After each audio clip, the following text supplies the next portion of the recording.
Welcome back to the Robertson Media Center at UVA. Let's continue our instruction on Audacity by discussing the basics of editing clips and the different tools available.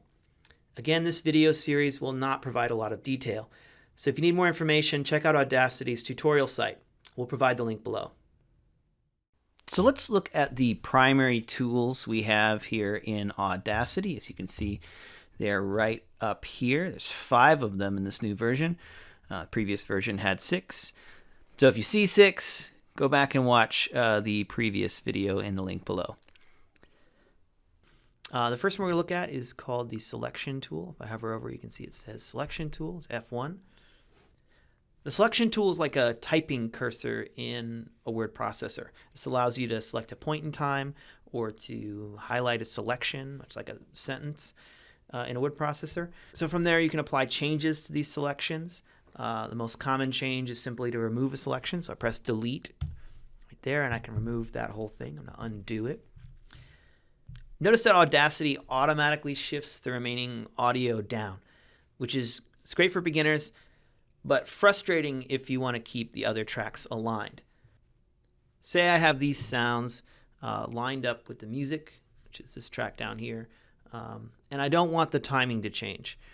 So let's say I've lined up this one to start right as the music comes in, right here, right? And this one I want at the beginning, and then I want this little owl here in the middle of the music. But I do want to remove this last couple words here in this file.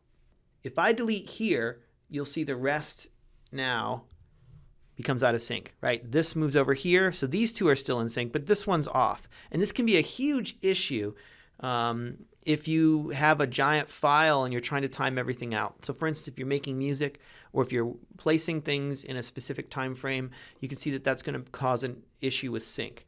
So this is a major limitation of deleting a selection. So I'm going to undo that.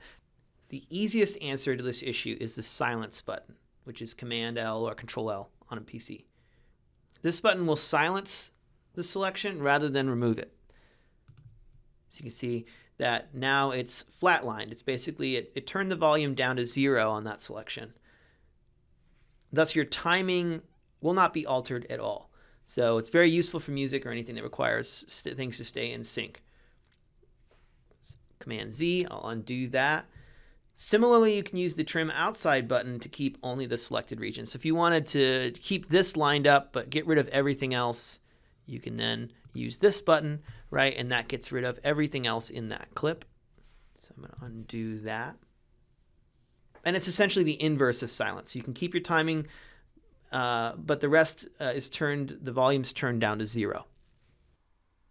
All right, now we get to one of the newer features in this version of Audacity, which are clip handles. There used to be a separate move tool to be able to move clips, and now those are included in all the tools. So if I was in the envelope tool, for instance, you can see that I can move clips that way too. So let's go back to the selection tool. So now you can see as I hover over the very top strip of this clip, not down here, but up top, you can see that hand shows up. And that means if I click and drag, I can move that clip using any tool with what are called clip handles here. Undo that. Or if you hover down below, you can see then you can use your selection tool just like I was showing before. So watch as I grab this clip and slide it back and forth in time. It started at 0 beginning, and now it's over at about 5 seconds into the project. I can actually move this onto a different track if you want, so I can move it onto any of these tracks. The only thing that matters here is that I can't move a stereo onto a mono track or a mono onto a stereo track, as we covered in the last video. So if I were to here create a new track and a mono track, and I tried to drag it from there, I can't drag it onto that track.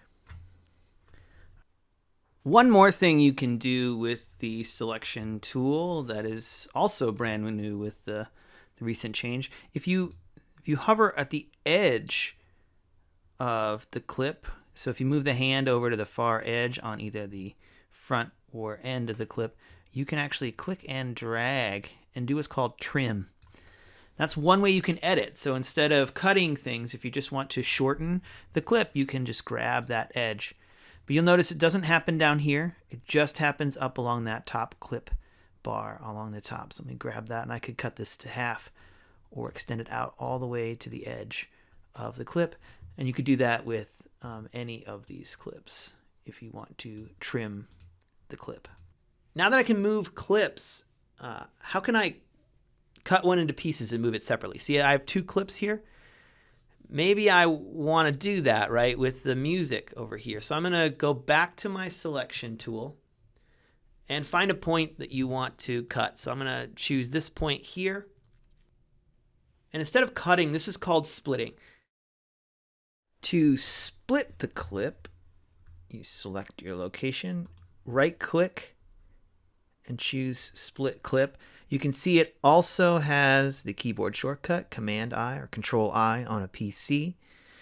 So when you select that, now it's two separate pieces. And I can move them independently. So if I just wanted to move this one up here or out of the way, I could do that. It's created this line here to show that there's a separation, and I can actually move it up to a different level of tracks if I want to. One more tool that you should be aware of is, let's say I've got talking, right? And then right through here, I'm going to move this over. Right through here, you can see that there's actually a lot of sound going on in the music. And this is going to make it difficult to hear. So there's something called the envelope tool. Now what this does is you can actually change volume over time. So you'll create what are called keyframes. They're points at which volume is set at a certain level. Now this can be really useful. I'll show you how. So I create a point here, and you'll see how there's a little dot there now? This is create a point exactly at that mark here in time where this is saying this is the volume here. And then if I choose a different spot, you can see I could change that volume. So it's going to animate between those 2 points. It's going to go from this volume down to this volume at this point. I can create points here, and then I can say, oh, well, this has talking going on right now. So I'm going to drop down my music during the talking portion, and then I can increase the music afterwards, right? So I can have it kind of start with the music, go down for the talking part, and then come back up at the end. This is also great, for instance, if you want it to fade in. So you can create a point here and say, oh, I want it this loud there. And then you can fade in the beginning of the clip, which will make it kind of a gradual increase in volume from nothing. So that's going to help with the beginnings and ends of clips. And if you, for instance, want this to be a little bit quieter and then get louder again at the end, and then you can close down at the very end to make that fit along with this speaking part here. So that's it for talking about the basic tools and the basic techniques in editing. Coming up next, we will talk about how to record, especially using one of our external USB microphones. Stick with us.